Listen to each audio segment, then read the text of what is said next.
बच्चों, मैं आपका दोस्त, आपका होस्ट, आपका एजुकेटर CS शांतम गुप्ता और आज मैं आया हूं अपने चैनल पर एक बहुत ही गजब का कंटेंट लेके। जब आप इंटरमीडिएट में आते हो आपके पास होते हैं कई सवाल, कुछ छोटे, कुछ बड़े, कुछ अतरंगी, कुछ यूनिक, और इन सारे सवालों का जवाब आपको मिलेगा कहीं नहीं, बस आज इसी चैनल पर, और वो भी किसी और से नहीं, आपके इंडस्ट्री बेस्ट एक्सपर्ट्स योद्धा बैच के टीचर्स से। और एक एक योद्धा से पूछेंगे आपका सब सवाल, लेकिन उससे पहले प्रॉमिस करना है क्या कि वीडियो को देखेंगे पूरा, चैनल को करेंगे सब्सक्राइब और वीडियो को कर दीजिए लाइक। तो चलिए चलते हैं योद्धाओं के पास और देखते हैं उनके पास क्या जवाब है आपके अतरंगी सवालों के। चलिए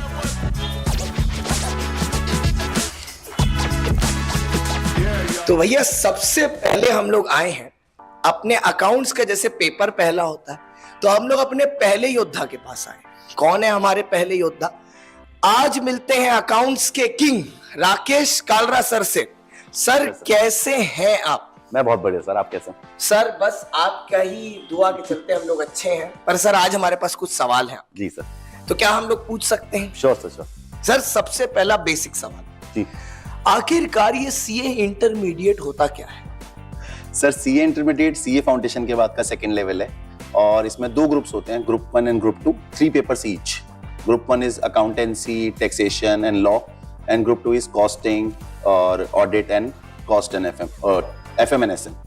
तो सर ये जो पेपर्स होते हैं ये क्या पूरे रिटन होते हैं कि इसमें एमसीक्यू होते हैं, सब्जेक्टिव है, ऑब्जेक्टिव है? थोड़ा क्लैरिटी दे देंगे? Sir as per new syllabus 30% part is MCQ based and 70% is subjective. Sir आपकी एमसीक्यू की बात सुनते ही वहां पर जितना बच्चा बैठा है बहुत खुश हो गया, लेकिन उसके मन में वही सवाल है। बच्चों नीचे कमेंट करना अगर मैंने सही पकड़ा तो, क्या इसमें नेगेटिव मार्किंग है? सर ये फाउंडेशन वाला नहीं है, इसमें नेगेटिव मार्किंग नहीं है। तो सुनो बच्चों, आपको बता दिया है आपके राकेश कालरा सर ने बहुत ही अच्छा राज कि भैया इसमें नेगेटिव मार्किंग नहीं है।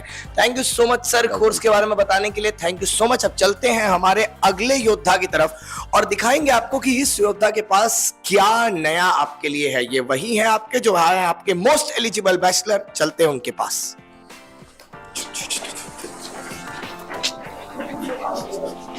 आ गए हम लोग अपने अगले एजुकेटर के पास और ये योद्धा, जैसे कि मैंने आपको बताया, ये कोई और नहीं है हमारे आदित्य शर्मा सर। कैसे हैं आप sir? All good, all good. सब बढ़िया चल रहा है सर? सब बढ़िया sir, all perfect, all perfect. तो सर इस परफेक्ट चीज को और परफेक्ट करने के लिए एक छोटा सा सवाल था आपसे जी। इससे पहले हमारी बात हमारे रॉकी भैया से हुई। अच्छा। रॉकी भैया ने हमें बताया कि दो ग्रुप होते हैं सीए इंटरमीडिएट में, G1 G2। बिल्कुल। हम आपसे ये सवाल पूछना चाहते हैं कि हम एक बच्चे हैं, एक ग्रुप देना है कि दो ग्रुप देना है? सर देखिए, सवाल तो ये होना चाहिए कि भैया बोथ ग्रुप क्यों नहीं देना है, तो आपको तैयारी तो बोथ ग्रुप की ही करनी चाहिए, माइंडसेट ही वैसा रखना चाहिए। सिलेबस देखिए, सीए का सिलेबस टफ नहीं है, कंट्रोवर्शियल स्टेटमेंट नहीं बोल रहा बच्चों, सीए का सिलेबस टफ नहीं है, बहुत वास्ट रहता है। तो आप लोगों को तैयारी वही माइंडसेट से करनी चाहिए बोथ ग्रुप के, और बोथ ग्रुप के बेनिफिट्स भी हैं, मैं आपको बताता हूँ। पहला है कि आप रैंक स्कोर कर सकते हो, रैंकर्स के तो बेनिफिट बहुत ज्यादा है। दूसरा, सेट ऑफ का बेनिफिट। जिन बच्चों को सेट ऑफ नहीं पता मैं बता देता हूं, अगर आपके एक ग्रुप में मार्क्स कम पड़ रहे हैं, एग्रीगेट नहीं बन रहा है, तो भी आप लोग बना सकते हैं, बोरो कर सकते हैं। और तीसरा, आप अपनी आर्टिकलशिप स्टार्ट कर सकते हैं बोथ ग्रुप करने पर ही। तो it is all about mindset, हमें बोथ ग्रुप की प्रिपरेशन करनी चाहिए। एक और स्टेटमेंट इसमें मैं कहना चाहूंगा कि हमारी प्रिपरेशन कितनी होती है हम एग्जाम से पहले डिसाइड करके एग्जाम फॉर्म में एक ग्रुप या बोथ ग्रुप सिलेक्ट कर सकते हैं, बट प्रिपरेशन हमेशा बोथ ग्रुप की होनी चाहिए। सर ऐसा मेरा मानना था, मैं आपका अपना पर्सनल थॉट आपके साथ शेयर करता हूँ। जैसे सर देखो, मैं खुद भी रैंक होल्डर हूँ इंटरमीडिएट में, तो हमने ये कैसे किया था कि हमने कभी सोचा नहीं था कि एक ग्रुप देना या बोथ ग्रुप देना। जब हमने प्रिपरेशन कर रहे थे, क्लासेस कर रहे थे, तो हमने पहले पूरी क्लास खत्म की, पूरा सिलेबस खत्म किया और 2 महीना पढ़ाई लग के की। बिल्कुल। जैसी प्रिपरेशन थी उसके बेसिस पर एग्जाम दिया। तो क्या आप ये मानते हो कि बच्चे को पहले दोनों ग्रुप की क्लासेस कंप्लीट करनी चाहिए या फिर किसी और चीज के बारे में सोचना चाहिए? बिल्कुल सर, माइंडसेट वही होना चाहिए कि पूरी क्लासेस कंप्लीट करनी, कुछ भी हो जाए। अगर किसी कारण से हमको लगता नहीं यार हम एक ग्रुप भी दे सकते हैं, तो भी प्रिपरेशन बोथ ग्रुप की ही करनी चाहिए। और अब तो सर ने बताया ही होगा आपको, 30% तो एमसीक्यूज आना चालू हो गए, तो भैया बड़े आसानी से पास हो जाएंगे और एग्जाम फॉर्म के टाइम सोचा जाएगा। लेकिन बच्चों, मैं हमेशा कहूंगा तैयारी हमेशा बोथ ग्रुप की ही करिए। अब यहां से निकलेंगे अपने अगले एजुकेटर की तरफ। गेस करके बताना कमेंट में आप बचा कौन है, क्योंकि ये है most experienced in the field of taxation. चलते हैं उनके पास।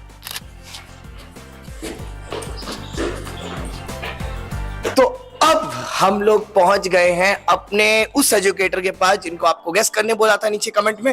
चलिए मिलते हैं किसी और से नहीं, किशन सर से। और बताइए किशन सर, कैसे हैं आप? बहुत बढ़िया सर, बहुत बढ़िया। आप बताइए सर। सर ठंड कैसी लग रही है दिल्ली की?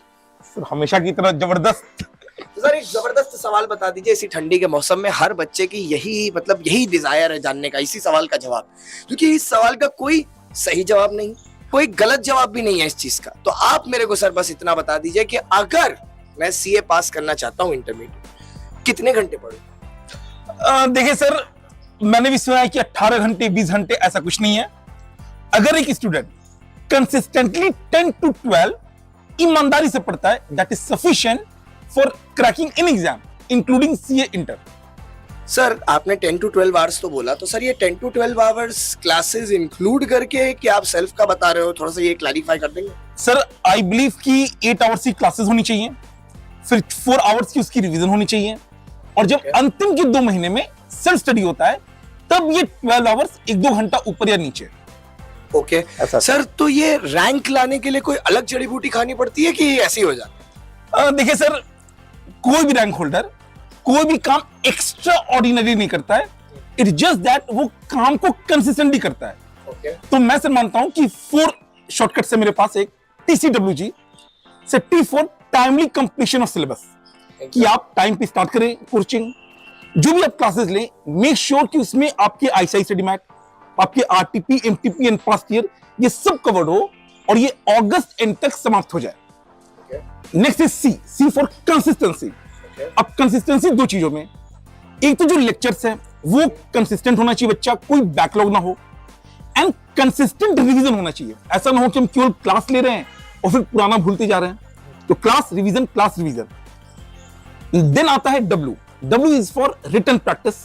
सर हमें सबको पता है ICI मार्क्स देगा लिखने के लिए, ना कि पता होने पर। तो रिटन प्रैक्टिस बहुत इंपॉर्टेंट है, प्रेजेंटेशन बहुत इंपॉर्टेंट है। क्लास में मैं बहुत सारा कराता हूं, स्टूडेंट उसका आधा भी कर ले, that is more than sufficient. And G4 sir goal oriented.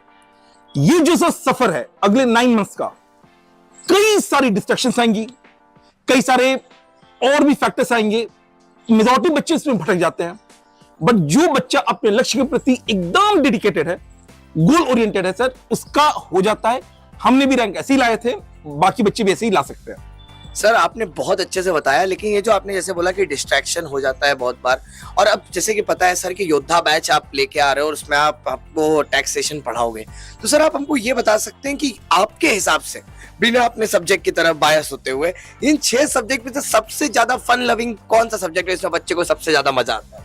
Sir देखो बायस नहीं है, बट जो मुझे सबसे इंटरेस्टिंग लगता है, हाँ। मैं वही पढ़ाता हूँ। मैं टैक्स पढ़ाता हूँ। मैं अपने टाइम पे भी मुझे हाईएस्ट मार्क्स इसी में थे।